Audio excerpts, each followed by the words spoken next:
Alô, amigos, alô, Brazucas, tudo bem? Estamos de volta. Eu sou Elias Costa, estou aqui no seu canal Brazuca Esporte Clube, espaço que busca recordar grandes momentos do futebol brasileiro. Estamos no início de 2022 e a bola vai rolar pelo país nos campeonatos estaduais. Está chegando a hora. E o canal Brazuca Esporte Clube recorda com você grandes campeonatos, alguns campeonatos históricos que ficaram na memória do torcedor. Começamos com 1993, Campeonato Mineiro, o América campeão. Conversamos com o ex-goleiro Milagres. Você pode conferir aí no nosso canal. Mas agora nós vamos até 1989, Campeonato Carioca, um campeonato histórico.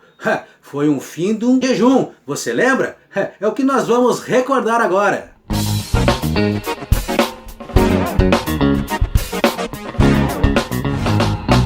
O Campeonato Carioca de 1989 foi disputado por 12 clubes em 2 turnos, a Taça Guanabara e a Taça Rio. O campeão de cada turno decidiria a competição. O campeão da Taça Guanabara foi o Flamengo, que com 8 vitórias e 3 empates fez 1 ponto a mais que o Botafogo. Já na Taça Rio, o Botafogo fez uma campanha impecável e garantiu a segunda vaga para a grande decisão. Por ter melhor campanha entre os 2 turnos, o Alvinegro recebeu 1 ponto extra para a grande final. No primeiro jogo da final, Flamengo e Botafogo ficaram no 0-0. Já no dia 21 de junho, com o Maracanã lotado, o Botafogo victou com 15 vitórias e 9 empates. Marcou 37 gols e sofreu 11. O artilheiro do time foi Paulinho Criciúma, que marcou em campo com Ricardo Cruz, Josimar, Wilson Gotardo, Mauro Galvão e Marquinhos, Carlos Alberto Santos, Luizinho e Vitor, Maurício Paulinho Criciúma e Gustavo depois Mazolinha. O técnico campeão foi Valdir Espinosa. Mas é o seguinte, antes de anunciar o nosso convidado que vai nos ajudar a recordar esta grande conquista do Botafogo, eu peço para você, hein? Se inscreva no canal Brazuca Esporte Clube, curta os vídeos, curta as entrevistas com grandes personalidades do futebol brasileiro. E claro, espalha por aí que tem o canal Brazuca Esporte Clube, canal que busca recordar grandes momentos do futebol brasileiro, tá bom? O nosso convidado foi um jogador importantíssimo na campanha do Botafogo em 1989, naquele time treinado pelo técnico Valdir Espinosa. Eu estou falando do volante Carlos Alberto Santos. Bem, Carlos Alberto, muito obrigado por atender o nosso canal Brazuca Esporte Clube para recordar esta conquista, esse momento histórico do Botafogo. Talvez, garanto que da sua carreira também, né? Tudo bem? Elias, tudo bem, obrigado. Antes de mais nada, obrigado pelo convite a estar contigo, participando do canal Brazucas Futebol Clube. É um prazer estar contigo. Estou aqui, como se diz, à sua disposição e de todos que acompanham o seu canal. Maravilha. Recordar esse grande momento, mas antes, Carlos Alberto, relembre para nós um pouco a sua trajetória, o seu início de carreira.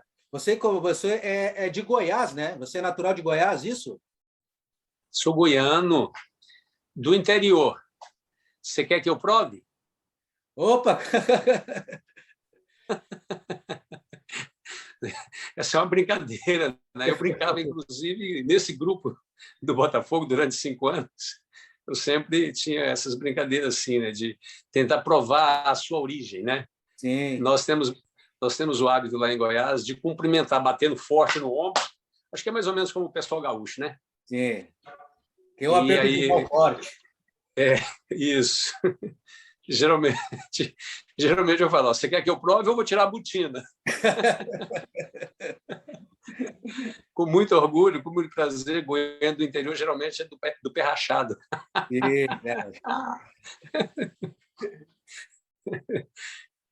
E como é que foi esse início, essa trajetória no futebol? Foi dessa forma, né? Com os pés todo calejados, todo machucado.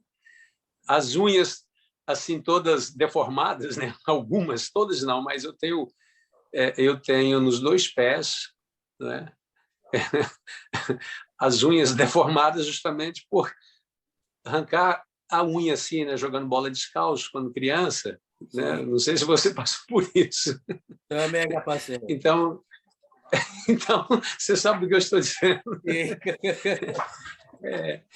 Então, a minha infância, o meu início foi esse, né? Bem característico do brasileiro, eu diria o brasileiro de antigamente, muito embora ainda existe, né? Ainda existe. Eu vejo lá em Goiás, se você for lá para o Nordeste, enfim, qualquer estado do Brasil, assim, nesses rincões aí do Brasil afora, somente assim nos interiores, mas mesmo em cidades grandes. Se você for na periferia ali no Rio, onde eu circulo de vez em quando, tem um projeto que eu participo aqui no Rio, então tem alguns assim com o pé machucado, a unha arrancada, né? Já trocou de unha uma vez, duas vezes, porque joga descalço. É verdade. Nos terrenos irregulares, nas ruas esburacadas, de paralelepípedos e por aí vai, né?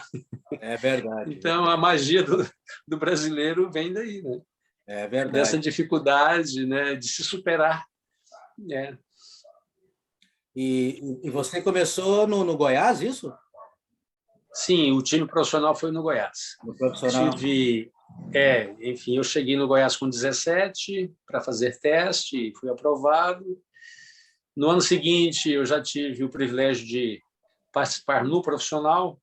Coisas assim, quando tudo está, eu diria, né, você está com aquele, na nossa linguagem assim, quando tudo dá certo, né, que você está olhando, o seu corpo inteiro está olhando para a Lua e a Lua te abençoando, vamos dizer assim, né, está virado para a Lua.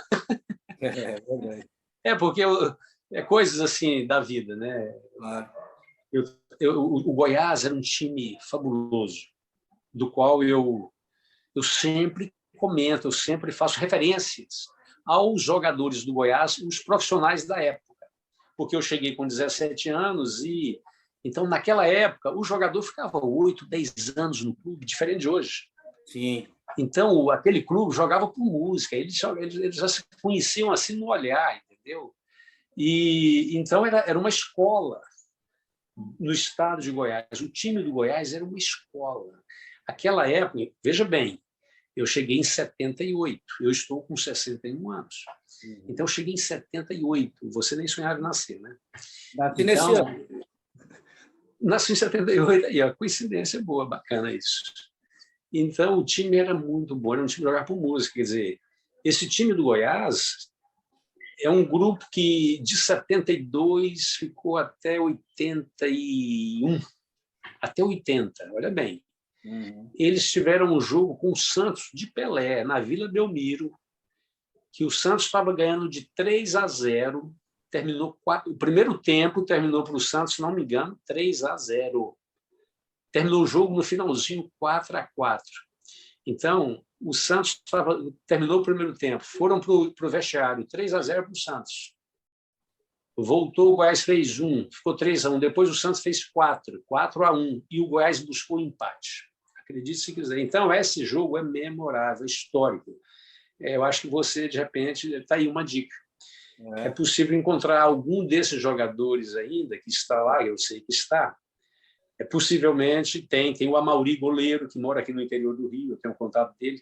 Ele participou no banco, e nas imagens assim, desse jogo, que de vez em quando passa, assim, acho que alguém tem, ele estava no banco desse jogo, e aí no 4-4 eles invadiram o campo, invadiram a vida, saíram do vestiário, o massagista. Mas o Lucinho, que participou desse jogo, ele está vivo. É um mineiro, que jogou no Atlético, acho que Cruzeiro também, foi jogar no Goiás, e jogou 10 anos. Eu fui reserva dele no início da minha carreira, né? Então, jogador fantástico. Então, assim, foi um time, um espelho, era espelho. Né? Como jogadores, né, Elias? Os jogadores ficavam, eu te falei, 8, 10 anos no clube. Sim. Então, a base toda acompanhava, tinha aquele espelho que era o time de cima, né? Então, dava muito tempo assim para você conviver, não só se espelhar, conviver, aprender e compartilhar. É o caso meu. Eu cheguei já para o Goiás, o time do Goiás da época, que eu consegui ser aprovado, eles jogavam juntos há 4 anos, 5 anos já. Desse grupo, eu cheguei e peguei Luvanor, Zé Teodoro, Cacau, Gilson Jader, Gilberto Goleiro. Esses nomes você deve ter ouvido falar, são jogadores que jogaram em time de ponta no Brasil. Certo? Então, o Luvanor foi jogar na Itália, e outros mais. Enfim, eles jogavam juntos já há 4, 5 anos. Então, para eu entrar nesse time, ser aprovado, foi graças também a ter entrado precocemente no time amador da minha cidade, Natal. Com 14 anos, 13,5 para 14, eu fui inserido no meio do adulto. E aí eu peguei essa bagagem já, porque eu estava no meio do adulto. Se não é isso, eu não teria sido aprovado lá no Goiás. Sim. Eu sou lá do interiorzinho e nunca tinha ido à capital, tinha aquele sonho, aquela expectativa, mas... Aí um dia o Papai do Céu falou, vai. Depois precisava de mais tempo para contar como foi, né? Sim. E aí você vai entender que realmente foi a mão de Deus, né? Que realmente, assim, nas linhas tortas, criou aquela oportunidade. E aí, com 6 meses, eu não era titular ainda do infanto, do juvenil e nem do júnior. Mas ali, vivendo na República, precisou de jogadores para completar o treino coletivo do profissional. Eu estava ali, né, com a carinha para fora, ali, já tinha acordado, me puxei. O treinador, vem esse aí mesmo. E eu treinei, ele gostou. Aí me manteve treinando durante um mês. Ao final de um mês, teve um jogo lá em Itumbiara, o Barbatana, que foi o treinador Barbatana que revelou aquele time de 81 do Atlético Mineiro. Lembra? Desse timaço que foi campeão brasileiro? O Barbatana, ele era da base do Atlético Mineiro, ele revelou esse grupo todo.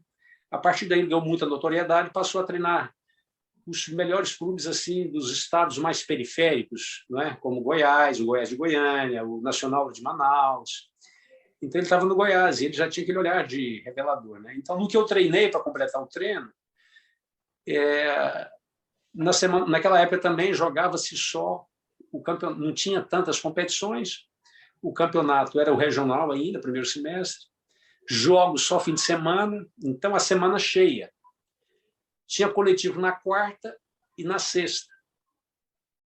E ele transferiu o coletivo de quarta-feira, que era às 5 da tarde, transferiu para de manhã cedo. Então, eles treinaram na terça à tarde. A terça era 2 períodos. Segunda, um período, que era uma corrida de 10, 12 quilômetros. Eu fiz esse treinamento. Olha bem, hoje não se faz nada disso.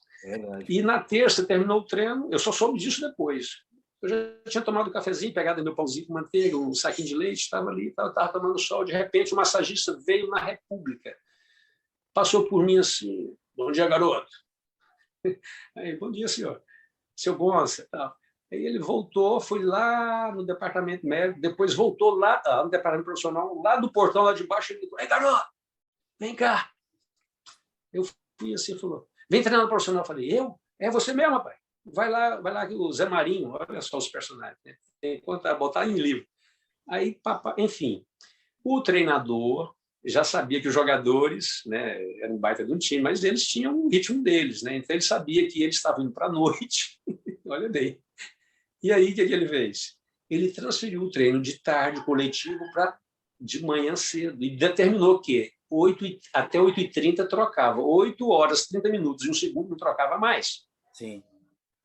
E nessa, a metade do time não trocou de roupa. E era coletivo, por isso mandou ir na República buscar algum que tivesse acordado. Eu comecei o treino treinando, não fiquei esperando, para você ter ideia. Sim. A metade do time tinha que ficar de fora. Aí, depois desse treino, na sexta-feira, que eu estava descendo lá para o terrão, nosso treinamento da base, o massagista auxiliar veio correndo. Me chamou, Casalberto. Não é para você ir lá pro profissional. Puxa, eu voltei a 1000 para lá.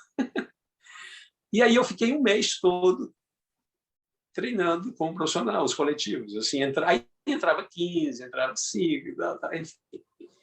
Ao término de um mês, saiu a lista dos convocados para jogar em Itumbiara, eu era o 17º, era o jogador de sobreaviso. E ao término, aí viajamos, aí foi novidade, né? Puxa vida, quer dizer, eu não estava nem titular no Júnior, essas coisas lá. E aí, na hora da pré-eleição, ele resolveu me botar de 16. Um outro, o Valdir Lima, que era um meio-campista, veterano, ficou de fora, de sobreaviso. Ele me botou no banco.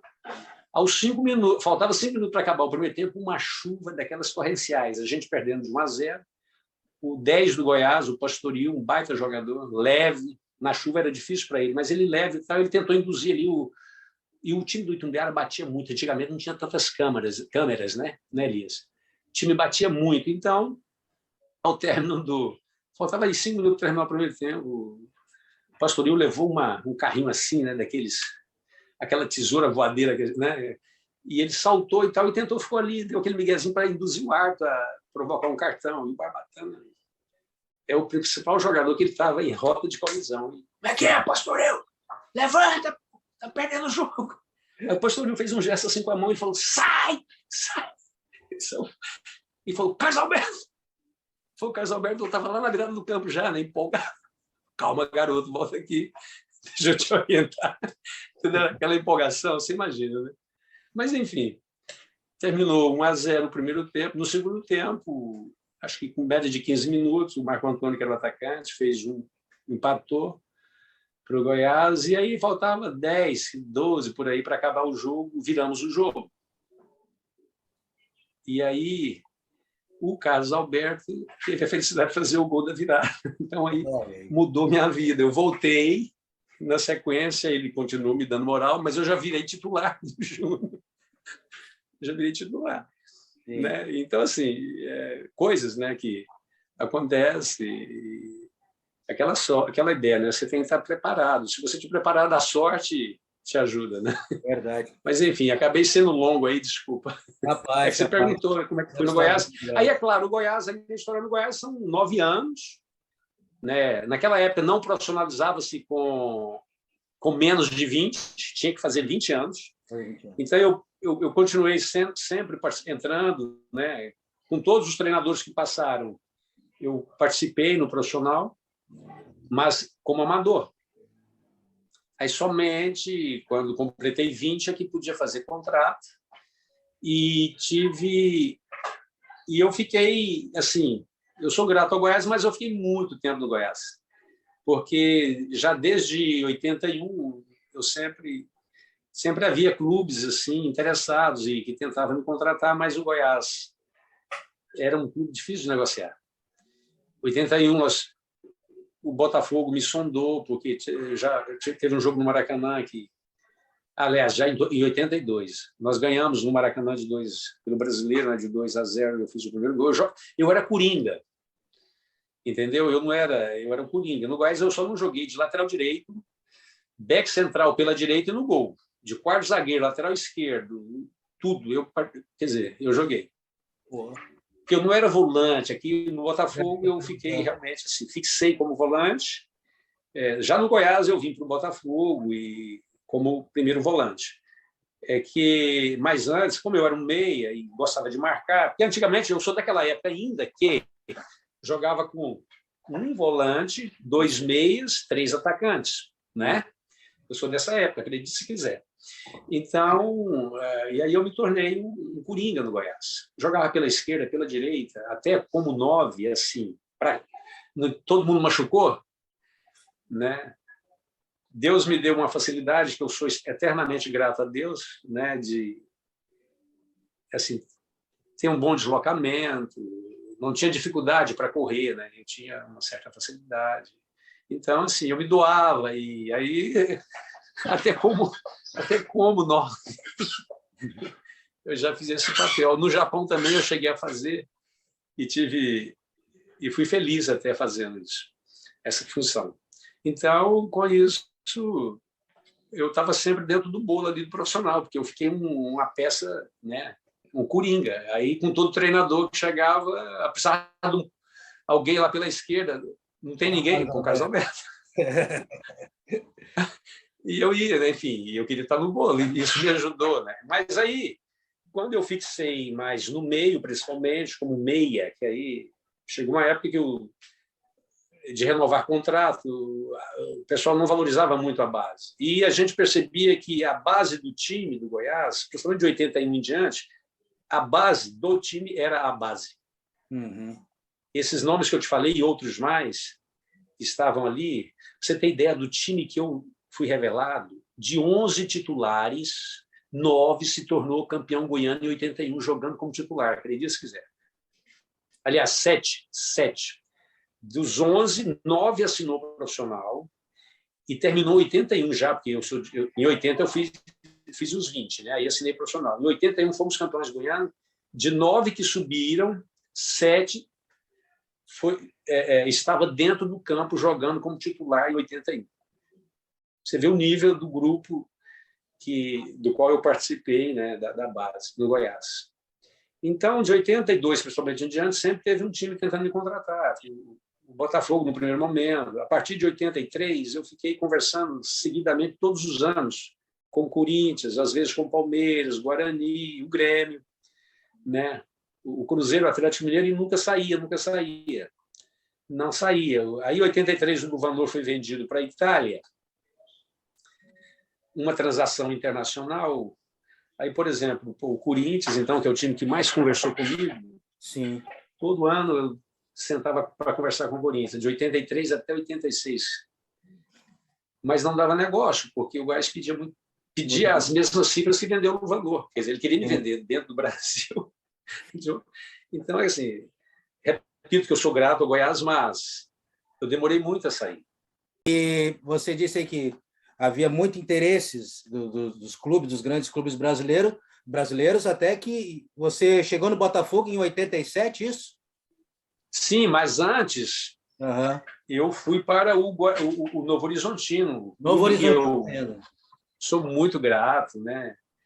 É um clube queridíssimo e assim muito bem dirigido. Inclusive, aproveito esse momento para elogiar, né? Parabenizar o Novo Horizontino, que agora é Série B.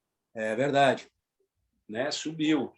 Trabalho realmente que dispensa comentário. Aliás, o Luiz Carlos, que jogou no Grêmio. Luiz Carlos Goiano, entrevistamos ele. Ele é cria de lá, ele retornou para lá. Ele é goiano também, tá?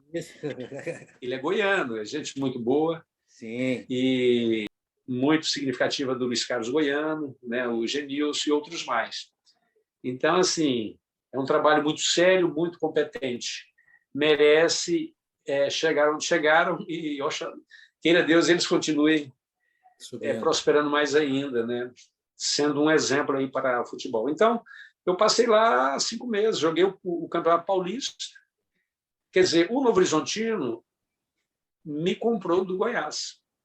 Mas com esse pensamento, né? Eu já estava saturado, precisava sair. Sim. Então, eu fiz o meu último contrato com uma exigência, que ao término me vendessem. E aí surgiu o Novo Horizontino, foi concretizado o negócio, né? E já com a expectativa que eu jogasse o Paulista e fosse para qualquer outro time. O time, depois eu fui saber que o clube que estava...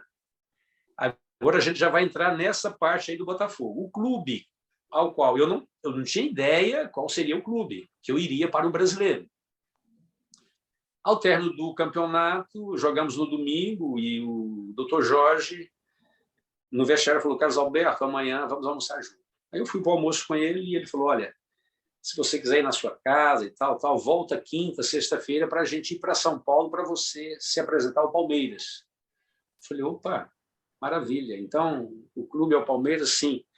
Ele falou: olha, ele falou: eu sou sócio do Palmeiras, eu trouxe, né, o Paulinho, o Marco Antônio, o Tony Gato, o Barbosa, emprestados, na condição de você ir para o Palmeiras, já tudo certo. Aí você vai para o Palmeiras, é o meu clube, eu sou palmeirense, eu sou sócio. Aí depois eu fui saber da história, né? Sim. Ele era sócio pesado do Palmeiras, o homem contribuía muito lá. Maravilha, mas só que aí à noite eu recebi uma ligação do Rio. O Carlos Magno, que era meu irmãozinho, né? Jogamos juntos no Goiás, ele tinha ido primeiro para o Botafogo, à noite ele me liga, falou: Albertão, tem um baixinho aqui que quer falar contigo. Aí quem é que estava na linha? Alô, ô meu filho, era o Emil Pinheiro. Emil Pinheiro. O seu Emil, né?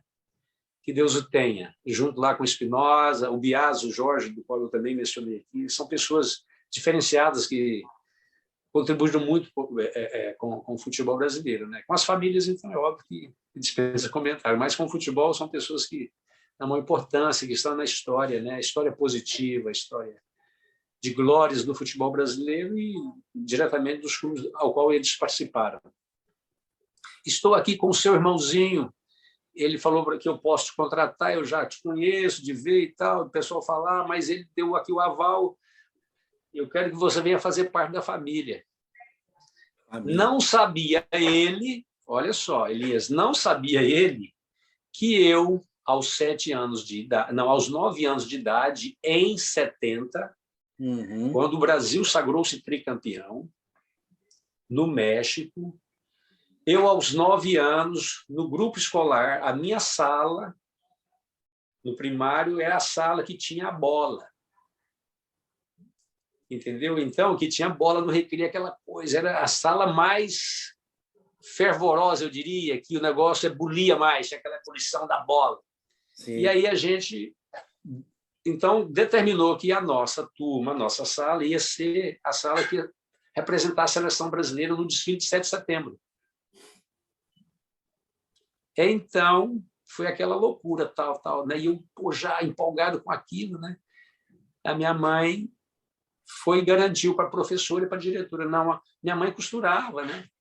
Ela fazia aquelas roupinhas para a gente, para a família, às vezes para o vizinho, uma costurinha simples, né? Sim. Mas ela costurava. Ela falou, eu garanto a roupa do meu filho, do Carlinho, eu garanto. Eu já fiquei naquela empolgação, né? Aí tá. Eu estou jogando bola no campinho, no terrão, lá na frente de casa, que a minha rua era a última rua. Hoje a minha casa é centro. Naquela época era a beiradinha da cidade de um ovinho. Vianópolis, querida, a minha Vianópolis. Eu corri lá em casa para beber água rapidão, né? Aí eu mandei a caneca d'água assim, eu olhei minha mãe lá mexendo na máquina, costurando, eu olhei assim, vi o número 10, o molde do número assim, ela costurando. Eu falei, mãe, e esse número? Ela falou, é o 10, é o Pelé, Carlinhos, é o Pelé, né, meu filho, você vai ser o Pelé. Eu falei, não, mãe, eu não sou Pelé. Eu sou Jairzinho, eu sou Furacão. Acredita, é sério. Furacão. É. Aí, depois disso, então teve o desfile. Ocorreu o quê? Ficou difícil ter os 11. Aí, né, dificuldade financeira, inclusive. Claro. Então, ficou difícil para os outros meninos e tal, estava difícil. Minha mãe garantiu, meu pai garantiu a chuteira, feita pelo Toninho Sapateiro, que está lá vivo, não me deixa mentir. A chuteira é incrível, né? Aquela chuteira não tem condição de jogar com ela, mas naquela época, chuteira feita pelo sapateiro. Então, eu saí na foto, aquele monóculozinho. Então, foi assim, entendeu? Quer dizer, a história é essa. E eu já tinha, pelo Jairzinho, aquela... né? Fiquei empolgado com o Jairzinho, o Furacão, o artilheiro, e tem também um grande amigo lá da minha cidade, o cara que me colocou precocemente no meio do adulto, coincidentemente chama Jair também, é o Jairinho, figura maravilhosa, está lá na minha cidade até hoje. Ele é que me colocou, ele era botafoguense, então ele é que controlava ali o esquema do futebol. Ele falava, né, naquelas disputas entre amigos, assim, né, um era Fluminense, um é Vasco, outro é Flamengo. Aí falava, o Neguinho, o Carlinho é fogão, né, Carlinho? Eu não falava nada, mas ele foi me induzindo. Já tinha tido a experiência aos 9 anos. Aí eu já estava lá com 13, 14. É fogão, é fogão, é fogão. E eu fiquei. Aí eu, né, não falava, eu sou, mas dentro de mim eu carreguei essa chama. E aí, lá no Novo Horizontino, naquele momento, quando o Carlos Magno me liga e o Emil fala comigo, eu tive esse insight assim. Eu falei para o Jorge, seu Jorge, se der negócio, se, né, vocês entrarem e for bom para o clube, que eu não posso querer prejudicar o clube aí na transação e tal, eu quero ir para o Rio. Ele falou, você está maluco? Que isso, Carlos Alberto? Você é um cara sensato, você tem noção do que é o Botafogo hoje? Vamos em São Paulo conhecer o Palmeiras, você vai ver, você nunca mais vai querer sair de lá daquele clube. Eu falei, não, olha, eu entendo e tal, mas enfim. Por quê? Eu já tinha, mesmo sendo jogador profissional, com 26, eu estava com 26 anos, eu acompanhava a história e o que me incomodava muito, o canto das torcidas, né? Parabéns para o Botafogo que não ganhava. Sabe o que é? Sim. Então, eu tinha aquilo, um desafio assim. Então, na hora eu pensei, você campeão no Botafogo. Sabe quando você vem aquela coisa? vem você assim, eu vou para o Rio, você campeão no Botafogo. Então, esse é o início. E deu certo a transação, eu vim. E aí, agora, a gente pode falar de 89. Desculpa, já fui extenso para caramba. Rapaz, não, tá ótimo. Tá mas, ótimo, mas fique à vontade, tá? Ótima história, ótima história. Pois é, você chegou nesse meio desse furacão aí, o Botafogo, apesar que o Palmeiras também estava numa fila naquela época, eu lembro. Né? Sim, sim, é verdade. E o Corinthians também quase que chega a 21, né? Foi próximo disso, né? Mas você chega no Botafogo nesse furacão, né? O clube há muito tempo sem conquistar um título, né? E não é um título. E como é que era? Como é que foi isso para você? Você disse que foi um desafio, mas em relação à cobrança, principalmente do torcedor? De verdade, até antes de 89, a cobrança realmente era muito pesada, muito pesada, muito pesada, e muitos sucumbiram. Muitos sucumbiram. Eu recebi vaia da torcida várias vezes. Solta a bola, delegado, sabe assim? Esse termo, né? Porque eu tinha uma coisa, e tenho, né, até hoje, mas depois eu fiquei mais esperto. Mas eu tinha uma coisa comigo, assim, eu confiava muito na minha capacidade física, na minha capacidade técnica, sabe como é que é?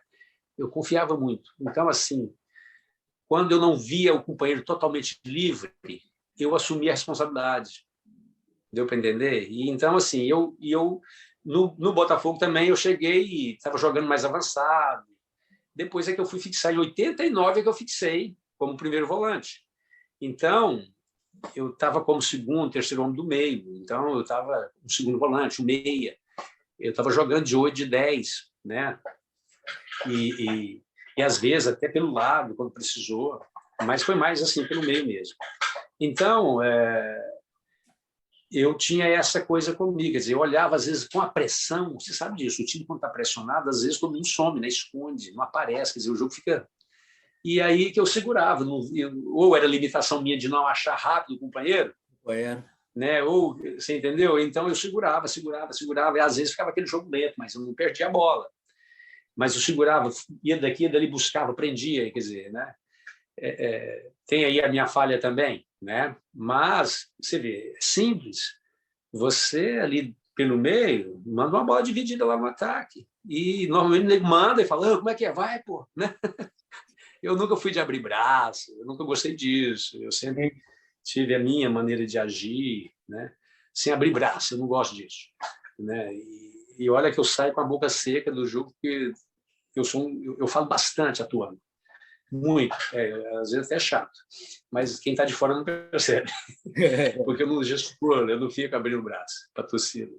Enfim, então foi muito difícil, era muita pressão.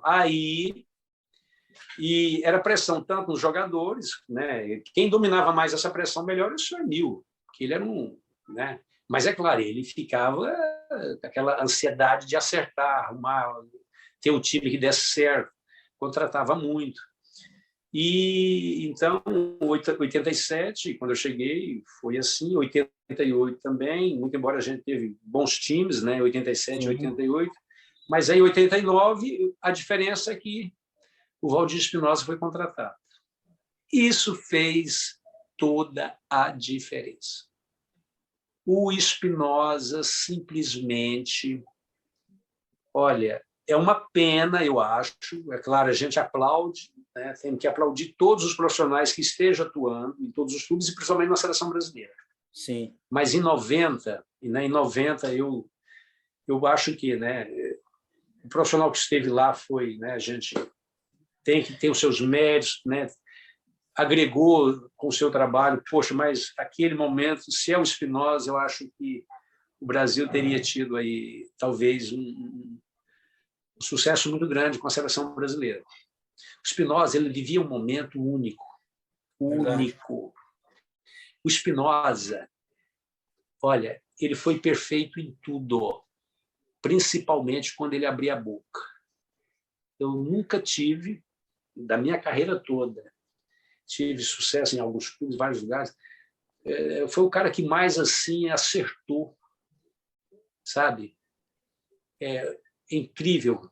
E o que ele falava, se o jogador bebia as palavras dele assim, sugava tudo dele, e ele era uma fonte inesgotável, assim, de sabedoria.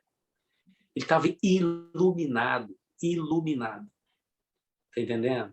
E foi muito complicado. Tem detalhes da nossa campanha que não dá também para falar. Situações que ele dominava ali, assim, no dia a dia do treino, as condições lá no campo e problemas que aconteciam, que fica só conosco, que não dá para falar para fora. E ele conseguia, sabe? Ele conseguia, assim, com a palavra, com a conversa, várias vezes, inclusive, assim, o treino era para começar 9. Puxa vida, a imprensa ficava lá de fora. Caramba, o treino não começa, ia começar 11. Não, 10, 1 hora de atraso quase. Sabe assim?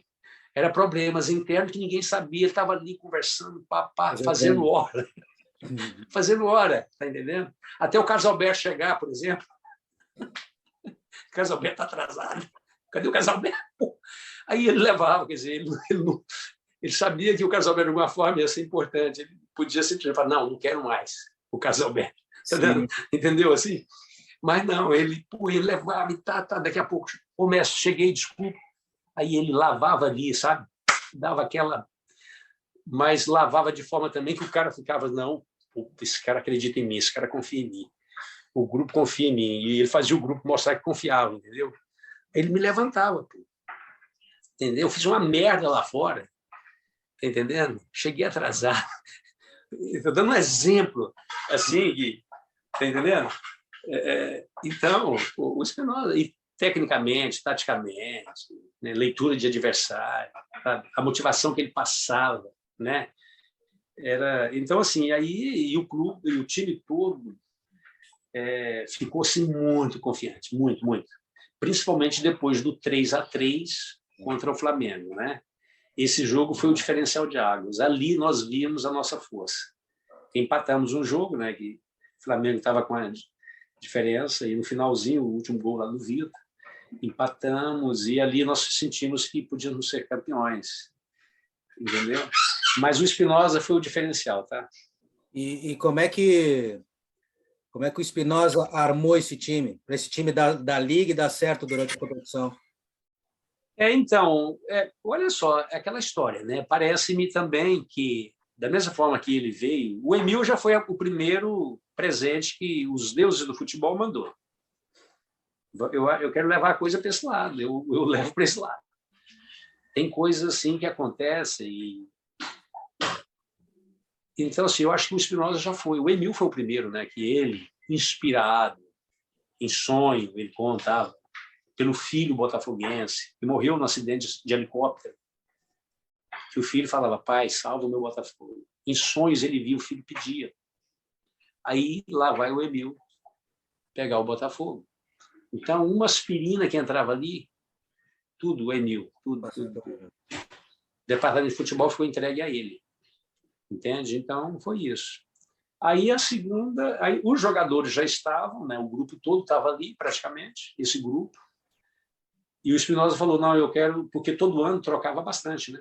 Sim, sim. Terminava o ano, então havia trocas. E o Spinoza no que chegou falou, não, eu quero ver o grupo.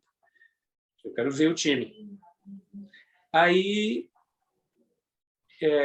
então, assim, aí ele armou o time de acordo com as convicções, quer dizer, um time moldado para não tomar gol, né? Ser um time sólido defensivamente. Então, você lembra, Josimar, potencial fantástico, Mauro Gaúchinho aí, né? O Gotardo, quer dizer, o Ricardo Pucci, como você falou, o Gotardo, o Galvão, aí o Marquinho Paranaense, né? Jovem Marquinho, que tinha vindo do Paraná. E o meu campo, 3 homens que marcavam mais, eu como primeiro, o Luizinho e o Vitor. E um homem pela esquerda que fechava, que era o Gustavo, o Jefferson, né? Uhum. O Milton Cruz era um segundo reserva, o Mazolinha. Quer dizer, o Paulinho como um falso 9 e o Maurício. O Maurício, que era né? Um jogador, teoricamente, mais assim, um pouco à frente ali, né? Mais ofensivo, driblava, tinha, mas enfim. Então, e aí o time se encontrou, né? Porque a nossa principal característica era tomar o índice de gol sofrido muito baixo. Então, quando a gente saía na frente, aí, poxa, era difícil tirar, porque o nosso time não tomava gol, era um time muito sólido defensivamente. Mas, enfim, a montagem se deu assim, aproveitamos os mesmos jogadores que já estavam, né, do ano anterior. O Espinosa quis ver, aí fomos à pré-temporada em Friburgo, e ali ele foi vendo, analisando, e de verdade, o Elias, uma das funções mais importantes de qualquer técnico, de qualquer treinador, é encontrar o time ideal. É o time ideal. A partir dali, fica tudo mais fácil. Quando o treinador acha o time, pô, é um alívio. É um alívio para qualquer treinador. Pode perguntar os que você entrevistar, não é? Porque assim que ele acha o time, opa, agora eu tenho um time. Então, as outras peças, que pode até vir a ser titular depois, vão encaixando, né? Mas aí você está num grupo aí, sei lá, de 22, até maior, que era o caso do Botafogo, achar os 11 que você acredita, que você vê que, né, atende às suas expectativas, né?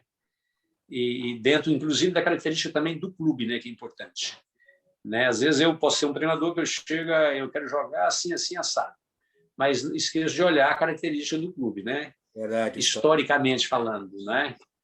Então, o Espinosa, é claro, ele já tinha tido aquelas passagens pelo Grêmio, principalmente, de sucesso, então ele achou nessa formação aí o espelho que ele achava, né? E, é claro, viável, porque o Botafogo podia pegar a seleção brasileira e vestir a camisa do Botafogo e falar, pô, agora vamos atacar, vamos atropelar, vamos destroçar os adversários. E, de repente, não daria certo, né? Você sabe que o futebol tem que ser pensado, estudado, né? E você vê muito aí. Hoje mesmo tem um time que você está vendo aí, foi o time de maior destaque no brasileiro, que foi o Atlético Mineiro. Pô, o time é muito ofensivo, mas você vê o contra-ataque do Atlético. Nossa Senhora. A transição rápida para chegar no ataque, né? Enfim. E é um time que se defende todo. Isso. Né? Quer dizer, isso sempre foi uma característica do Atlético, um time goleador, ofensivo, mas ele se encolhe para ter o contra-ataque como uma força ofensiva, né? Então, quer dizer, o Botafogo era assim, é um time que agrupava, todo mundo vinha aqui, né, atrás, agrupava bem para fechar todos os espaços e tinha também um aproveitamento muito bom de bola aérea, bola parada. A gente fazia muito gol de cabeça, treinando muito esse fundamento de bola parada. Mas, enfim, é isso. O primeiro a chegar o Emil, né, que chegou, depois os jogadores, o Espinosa, e por aí vai. Toda a comissão. Outra coisa maravilhosa do Botafogo da época, que eu acho que ainda permanece, o Botafogo tem característica de ter os funcionários, o pessoal da retaguarda. Se você for lá no Inter, lá no Grêmio, você vai ver. Se tiver essa retaguarda, aquele pessoal abnegado, que, sabe, gente boa, o pessoal, né, geralmente as coisas andam. Um clube de futebol começa muito também por essa galera aí, sabe? Roupeiro, massagista, que segura a tia da cozinha, né? Segura o rojão, sabe? Então, o pessoal era um pessoal maravilhoso. O Botafogo sempre teve essa característica. É fundamental ter esse tipo, é aquele pessoal que, pô, sabe, tem uma energia, né, assim, diferenciada. Então, o Botafogo é esse time. O Botafogo, inclusive, você reparou que o Botafogo, às vezes, parece que tá o pó e, caramba, como vai ser esse ano? De repente, pum, né? Você vê, ano atrasado, terminou mal, aí ano passado, puxa vida, será? Ele, pum, pum, e foi campeão na segunda, assim, né? O Botafogo sempre tem. Aquele sofrimento de 21 anos é passado. É passado, né? Felizmente, né? Felizmente. Foi muito sofrimento, não pode agora mais passar 2, 3 anos aí, só o caos mais. Então, o Botafogo... Verdade. Você destacou aí o jogo primordial para essa campanha, para a campanha, que foi o Flamengo, 3-3 contra o Flamengo. O 3-3, E depois, logicamente, o Flamengo foi o adversário da final. O Flamengo foi o grande adversário do campeonato, porque tinha Fluminense, foi, claro. O Vasco, bicampeão na época. Isso. Sem dúvida, sem dúvida. Mas o Botafogo é o que a gente estava falando. O Flamengo, dentro do elenco do Flamengo, tinha ali acho que 5 selecionáveis ou mais que estavam vestindo a camisa da seleção brasileira, estava sempre convocado. Então, acaba tendo esse destaque, né? E no Rio, é isso. No Rio, o Flamengo, em todas as épocas, aí, é o bam-bam-bam, vamos dizer assim, né? O Flamengo é o que sempre traz essa expectativa maior. Muito embora o Vasco tinha um baita time, o Fluminense também, mas nós, nos jogos contra Vasco e contra Fluminense, a gente tinha assim, uma confiança muito grande, entendeu? Não temia, não tinha. A gente também não temia o Flamengo, mas tinha um respeito maior. Sim. Entendeu? Era um respeito maior, porque e o Flamengo tinha o Zico, principalmente, que, né, mesmo com não estando no melhor da sua condição clínica e física, por causa, né, dos problemas anteriores que ele teve, tanto é que naquele jogo da final você vê que ele sai, né? Sim. Então, no momento que ele saiu, veio aquela luz. O Maurício, inclusive, fala, né? Ele foi ali, deu um toquezinho assim no Zico, a hora que ele está saindo, tipo assim, o Zico tinha perdido o gol de falta, né? Ele bateu a falta ali e ficou aquela expectativa do estádio inteiro. Ele ia sair, opa, saiu a falta, ele voltou para bater a falta. Então, o Maurício, repara que o Maurício vai lá mesmo e dá uma batidinha. Valeu, Gabo, né? Aí o Maurício fala que ele foi lá e pegou a sorte pro lado dele. Ele fez o gol. O gol do título. E acho que pegou mesmo, porque o Maurício... que pegou mesmo, porque o Maurício também conta, e é verdade, é fato. O Maurício faz um cruzamento, uma baita de uma jogada pela direita, e acha o Criciúma, que cabeceia muito, né? Cabeceava, e cabeceia, eu acredito, até hoje. Né? Se botar o fundamento, ele não esqueceu. E não entra. Ali era para fazer 2-0 e matar o jogo. Matava o jogo. Mas queria os deuses do futebol que o Maurício fosse o destaque do gol, né? Sim. Além de ter jogado muito, muito bem e ter sido peça fundamental, peça decisiva, tanto é que fez o gol. É isso. E falando já dessa final, como é que foi a semana que antecedeu essas decisões contra o Flamengo? Havia essa cobrança, 21 anos sem título, mas o Botafogo estava fazendo uma campanha impecável. Como é que foi a preparação para os jogos decisivos? O que o Valdir Espinosa armou, fez que motivassem vocês? O diferencial foi justamente ele, quando nós falamos no início, assim, a mudança, né, de cobrança, o impacto da cobrança até o Espinosa chegar foi Com a chegada dele, mudou o impacto no grupo todo, mudou o impacto no clube. Os funcionários também eram inseguros, né? Estavam ali naquele trabalho, mas eles davam o seu melhor, mas eles não tinham aquela certeza, aquela confiança. Eles também baixavam a cabeça. Com o Espinosa, você viu o olhar de todo mundo assim arregalado. Ele ia lá na rouparia, ele ia no roupeiro, ele ia na tia. O motorista, o Armidão, que Deus o tenha, né? E tantos outros, o pessoal da massagem, ele também conversava com todos eles e transmitia uma confiança absurda em todo mundo. Então, todo mundo ficou assim, confiando. O jogador, então, nem se fala. Comissão técnica, preparação física, toda a comissão. E ele transmitiu isso para a torcida também, porque as entrevistas dele, ele passava uma confiança, uma convicção, sabe, absurda, e falou, vamos ser campeão. Vamos ser campeões.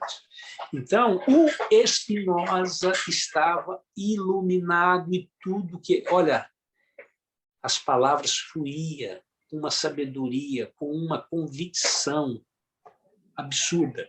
É por isso que eu te falo, o diferencial, os jogadores todos, tá?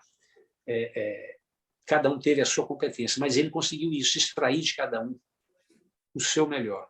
Mesmo que esses... Porque, veja bem, o que ocorre no time. De repente, você é o 10, eu sou o 11, não sei, você tem muito mais para dar. Né? Você tem um potencial, mas você fica encaixado. Para poder o time funcionar, encaixar você aqui dessa forma assim, assim, assim, assado. O meu caso mesmo. Eu tinha um condicionamento físico, assim, facilidade, tanto é que eu joguei de 8, de 10.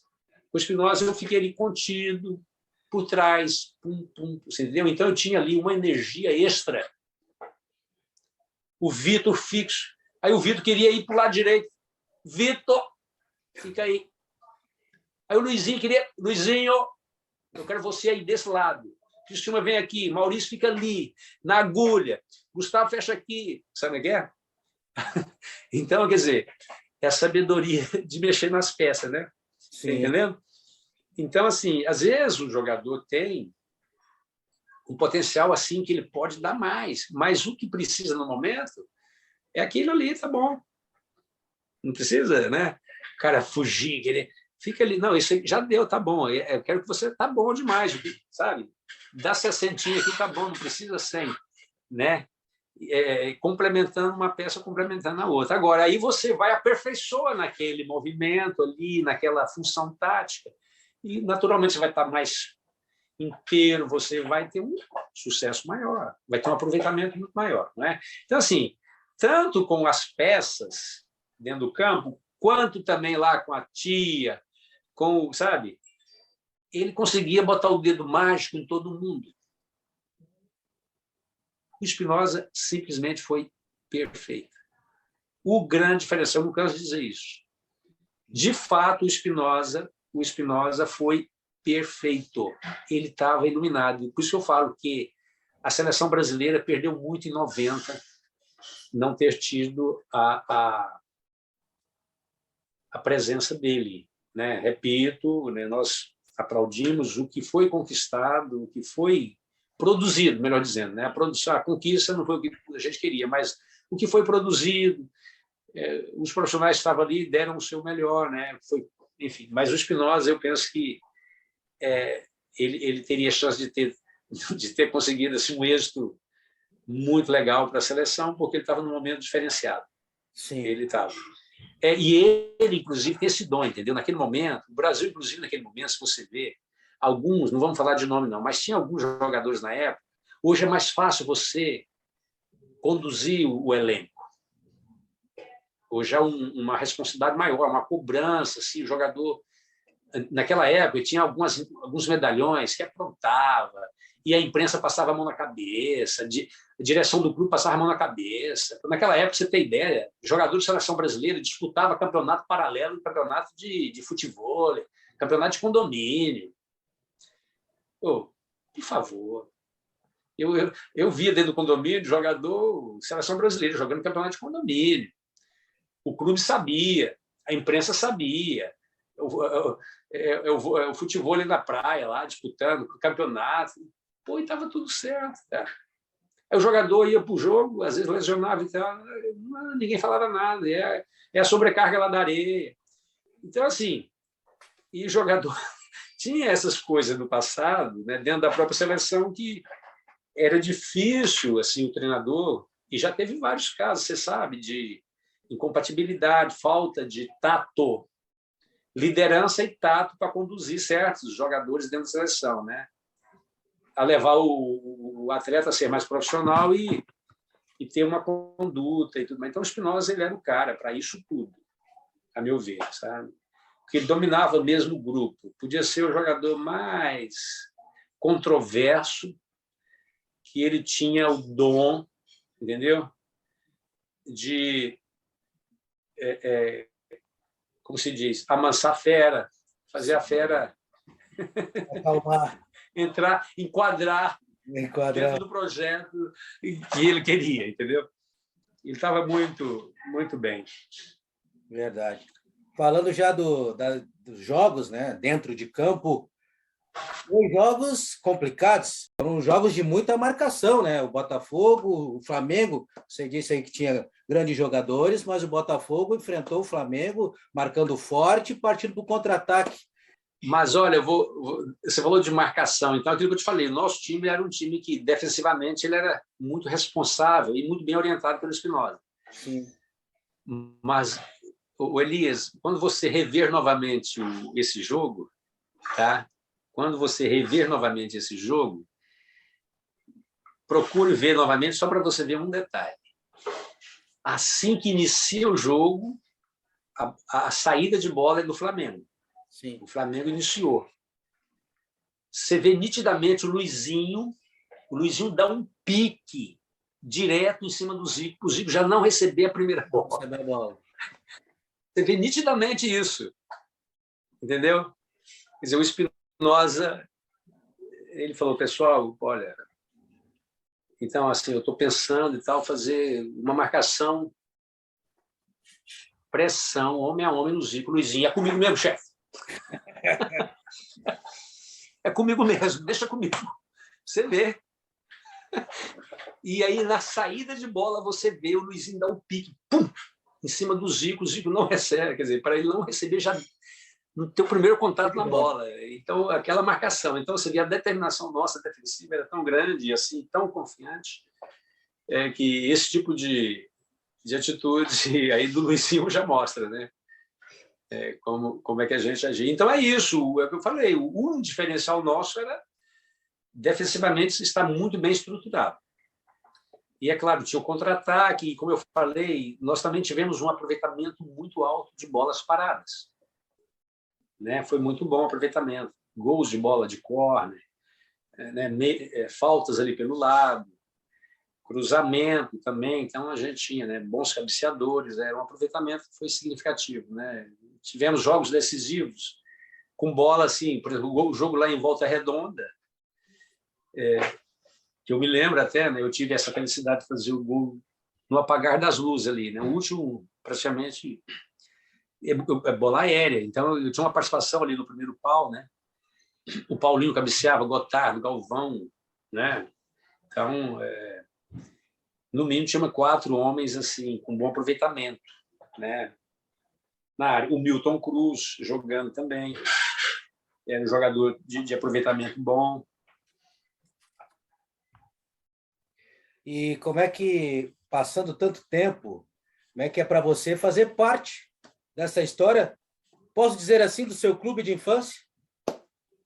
É isso mesmo, pois é. Hoje eu posso falar, né? Eu até, normalmente, eu estou tocando nesse assunto. Antigamente eu não falava isso.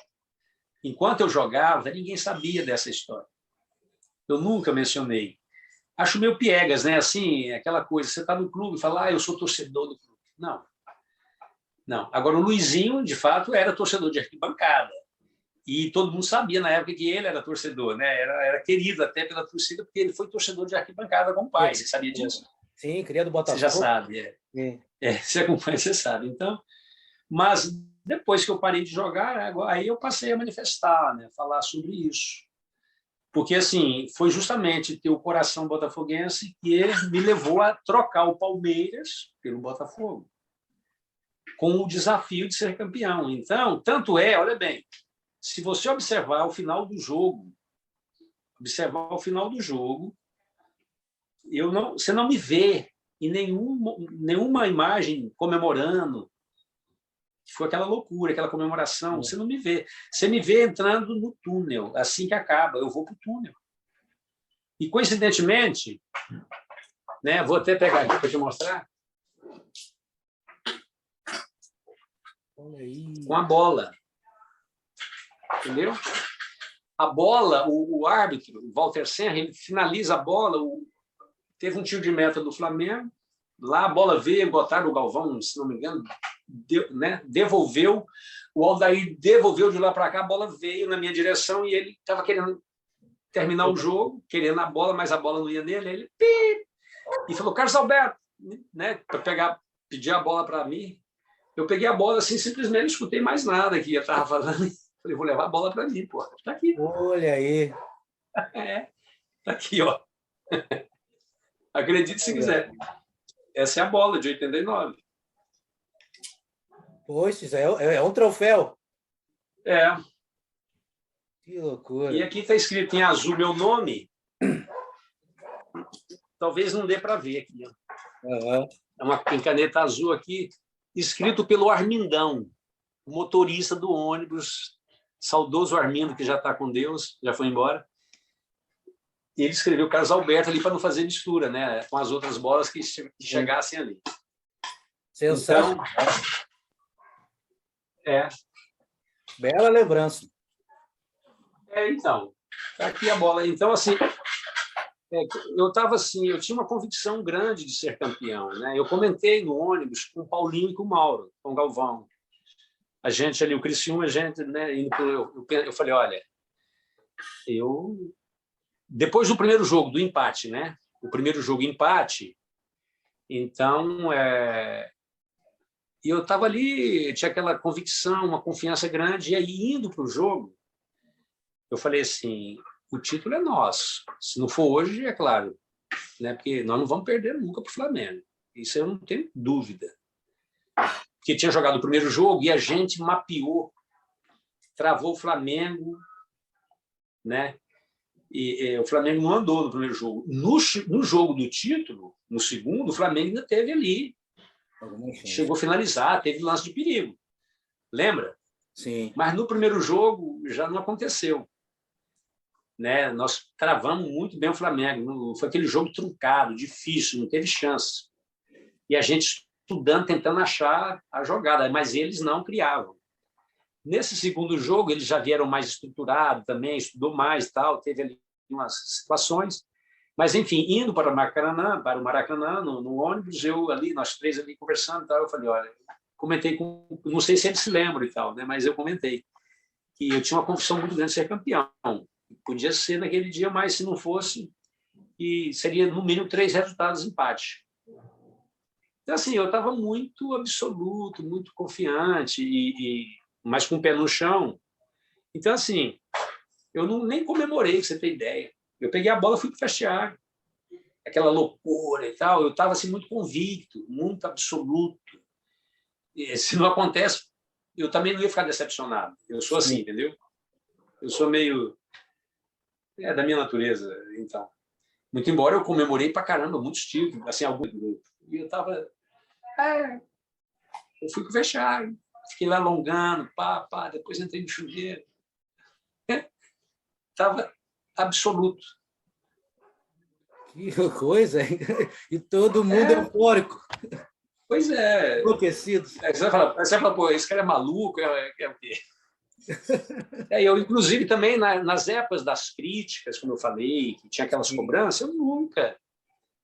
Eu gesticulava para a torcida, calma, beleza, valeu, vocês estão certos, tal, beleza, vai dar certo, sabe? Aí, entrevista, quando eu começava... eu era assim, eu sou assim. Serenidade. Né? Então, eu estava assim, satisfeito, missão cumprida. Saí ali já mentalizando, agradecendo a Deus, né, com a bola. E assim, né, olhando para o... olhei rápido para a torcida, assim, mas assim, né, agradecendo a Deus. Tá? Missão cumprida. Desgastei no campo, tá bom, agora eu vou... É claro que o torcedor às vezes quer, né? Agora, na sequência, foi loucura. Elias, já na saída depois Pô, nós ficamos travados dentro do túnel, que não andava, travou o túnel, que o ônibus tinha passado pelo túnel, e no dia seguinte, na semana toda, puxa, olha, assim, vários bairros, comunidades, né, do Rio, aí vinha um torcedor, pô, sabe, vamos lá, vamos, eu ia e tal, todo mundo, sabe? Foi uma semana assim, pô, fui em cada lugar, assim, pô, aí foi demais. Foi inesquecível, sabe assim? Era o chororô da pessoa, sabe assim? O choro, a comemoração, a alegria, as pessoas chorando, uma vibração. Foi uma semana, uma maravilha, coisa assim de outro mundo. Eu rodei o Rio, Niterói, lá para o lado de Niterói, o Rio aqui para cá, sabe, lá do Rio, para tudo que é lado, assim, muitos lugares. O torcedor chegava ali e convidava, falava, não, olha, tal dia dá, tal hora dá. Não, vamos, tal. Enfim, o programa era deles. Sim. Mas aí a gente já tentei atender o máximo que eu pude. Sabe? Claro. Não, isso aí... Não, aí sim, aí, puxa vida, o pessoal, porra... enfim, até hoje, é uma coisa assim absurda isso, né? Como é que pode, né, o futebol ter esse poder, né? Eu sou um privilegiado, eu não canso de dizer, né? Porque fazer aquilo que eu sonhei desde criança, aí, quer dizer, porque veja bem, é diferente você ser campeão num time desse que não ganhava tantos anos. É como o pessoal do Corinthians, que foi campeão. Lembra daquele time do Corinthians?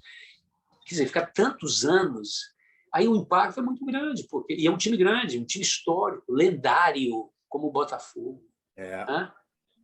De tantos monstros do futebol, né? Então, assim, até não justifica, inclusive, né? Um time que fala, pô, ficar 21 anos, né? É verdade. Então, assim, esse tipo realmente foi o ápice, né, da minha carreira, porque é o tipo mais marcante. É claro, aí eu fui do Botafogo, depois eu fui jogar no Japão, decidimos, a gente foi campeão em 90, foi 90, maravilhoso. Bastou ser campeão, foi bi. Aí, justamente. Então, assim, o que a gente percebe é que depois de 89, o Botafogo reaprendeu o caminho das vitórias, né? Ele tem as seus tropeços e tudo mais, mas mexe e vira, você vê, o Botafogo vai lá e pimba. Teve uma Copa, inclusive, né, a Sul-Americana, hoje chama-se, né, antigamente era Comebol, ninguém esperava. O Botafogo ganhou, e assim, é maravilhoso ver isso, porque tinha jogador da minha época, que eles eram base na minha época, como o William Bacana, que é goleiro, o André, que era, né, era garoto lá da base, ele é defensor, né, o André. Quer dizer, eu vou cometer injustiça aqui e não lembrar de todo mundo, mas estou me lembrando assim que você vê, né? Jogador da base, que o Botafogo tinha ali uma dificuldade muito grande de formar, as condições precárias da base. E, no entanto, aprendeu. Com 89, reaprendeu o caminho das vitórias. Aí, depois, 95, foi campeão brasileiro. Nós batemos na trave em 92. Isso. Né? Aquele título que, infelizmente, eu não fui campeão brasileiro. Ali era a minha chance. Né? Você era o capitão em 92, né? Sim, sim. Muito embora ter faixa e não ter para mim. Não. Pra você ter ideia, em 89, o time era tão competente que o Mauro usava faixa. Mas olha só, olha o nível do time de 89. O Ricardo podia ser capitão. Ricardo Cruz. O Gotardo podia ser capitão. Nossa. O Vitor podia ser capitão. Sim. O Criciúma. Quer dizer, eu estou falando nomes assim. O Sim. Milton Cruz, que era um 12º jogador. O Luizinho, mais novo, podia ser capitão. Você contou nos dedos aí? Sim. Quase time inteiro. Cara, então, olha só, quando você tem um time desse, a chance de dar certo é muito grande. É verdade. O Vitor, eu falei, né? Vitor. Todos líderes, liderança inata. Entendeu? Era um time. Então, a chance de dar certo é muito grande. Verdade. Esse era um diferencial do time, né, do grupo. Eu falei dos homens em campo, né? Aí o Milton, que estava ali, que estava sempre... Que também era um 12º, mas tinha outros, de repente, se for ver, podia até ser. Então, a chance de dar certo era muito grande. Um time você vê muito por aí. Quando você reunir grupo de jogadores com perfil de liderança, né, e que colocam a liderança de fato em prol, porque às vezes tem aquele cara que é líder, mas é um cara muito egocêntrico e tal, mas pelo que faz dentro do campo, às vezes é um artilheiro e tal, acaba sendo, né, ali aquela referência, goleador, mas no fundo, se você for ver, não tem um outro lá que tem muito mais adjetivos, né? Verdade. E, no entanto, nos afasta. Então, aí em 92 foi isso. Nós tínhamos um grupo que fez a melhor campanha, mas, infelizmente, teve um apagão no primeiro tempo do primeiro jogo. Caminhando o nosso papo, Carlos Alberto, eu sempre encerro o bate-papo com o convidado, escalando o time que nós estamos tratando, e ele define esse time em uma frase. Vou fazer isso com você e vou fazer até um teste de memória, ver se eu sei esse time de cor agora. Era o meu time de botão, mas vamos lá. Aí eu vou escalar o time do Botafogo de 89 e você vai definir esse time em uma frase. Pode ser? Perfeito. Vamos lá. Ricardo Cruz, Josimar, Wilson Gotardo, Mauro Galvão, Marquinhos, Carlos Alberto Santos, Vitor e Luizinho. A ordem aí do meio-campo, né? Maurício, perfeito. Paulinho Criciúma, Gustavo, depois Mazolinha. O técnico Valdir Espinosa. Define esse time em uma frase, Carlos Alberto. Olha, não era para pensar muito, né? Porque, mas como é uma frase só,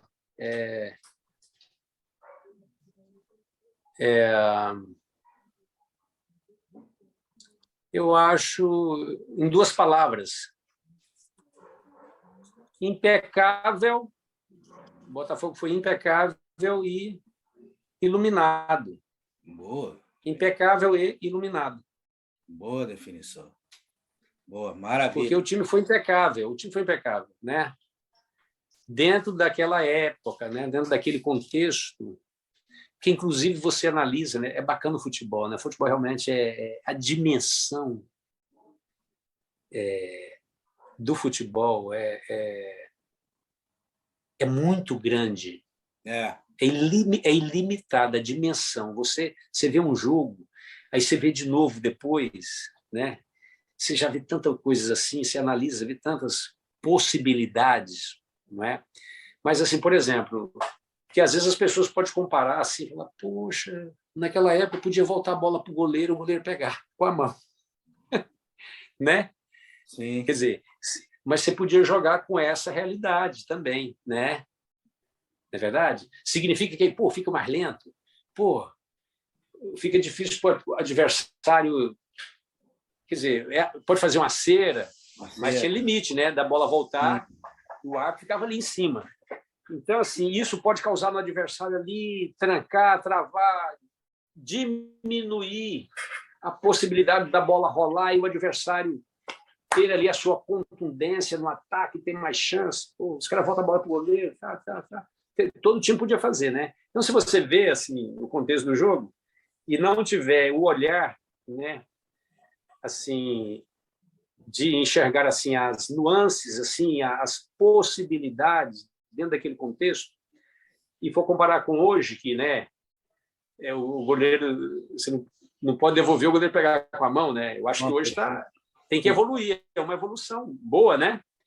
Mas para a época é isso, quer dizer, o time, até nessa conduta, a gente voltava o mínimo possível, era um dos times que menos fazia isso. Dado a competência do Mauro, do Gotardo, do Josimar.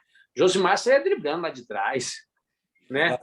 Tinha hora que a gente até dava dura nele, porque ele abusava. O Marquinho muito bem também ali, eficiente, né? Então, assim, com aquela confiança que adquiriu a partir do dedo do nosso maestro, né? Que está lá com Deus agora, o Espinosa. Então, é isso. Então, eu diria que é isso. O Botafogo foi impecável e iluminado. E histórico. Histórico, é claro. E o botafoguense. E o bacana é isso, é ver os botafoguenses, né, que saíram daquele jejum, foi assim, libertou, né? Uma geração, né? Libertou, foi uma liberdade assim. E o torcedor botafoguense é diferenciado, sabe? É interessante que o botafoguense tem aquele cara que é vovozinho, tá lá com 80, não sei e tal. Ele doutrinou o filho que está lá com 60 e tal, e por aí vai. Entende? É isso. Eu encontro jovens, às vezes, novo, você fala, pai, esse menino me conhece? Assim, uma hora ou outra, tem um jovem fala, ei, você é Carlos Alberto, eu sei que é você tem foto lá em casa, meu pai, né? Eu sou botafoguense. Não, porque o pai não deixa morrer, o avô não deixa morrer. Né? Isso é fundamental, importante. Os torcedores no Rio são assim, sabe? De todos os times. Do Botafogo, especialmente, eu estou falando deles, mas eu vejo que do futebol do Rio, eles têm muito disso, né? Mantém a tradição ali, não deixa sair ali e mostra e mantém, né? É igual você ter retrato de família na parede, né? Do bisavô, tataravô, tá lá, aquele lá é seu tataravô. Então, você vê as imagens do pessoal lá de trás, Didi, Newton, né? Manga, que hoje está aí ainda. E esse pessoal antigo, né? Garrincha, Quarentinha, está na memória, o pessoal preserva. E os netos veem e sabem quem é. É um privilégio. E você está nessa galeria, hein? É um privilégio ter estado em 89, ser de 89, né? Nesse time, como eu falei, que foi é um time realmente iluminado. Verdade. Carlos Alberto, muito obrigado por bater esse papo, por recordar essa grande campanha histórica, grandes histórias, e com certeza vamos conversar mais vezes aqui no Brazuca Esporte Clube. Valeu, valeu. Estarei sempre às suas ordens aí. E que Deus abençoe a sua jornada, a sua caminhada, da família toda, né? E todos que te acompanham aí no Brazuca Esporte Clube. Verdade, muito obrigado. Conversamos com Carlos Alberto Santos, campeão carioca em 1989 pelo Botafogo. Grande abraço, Carlos Alberto. Abraço.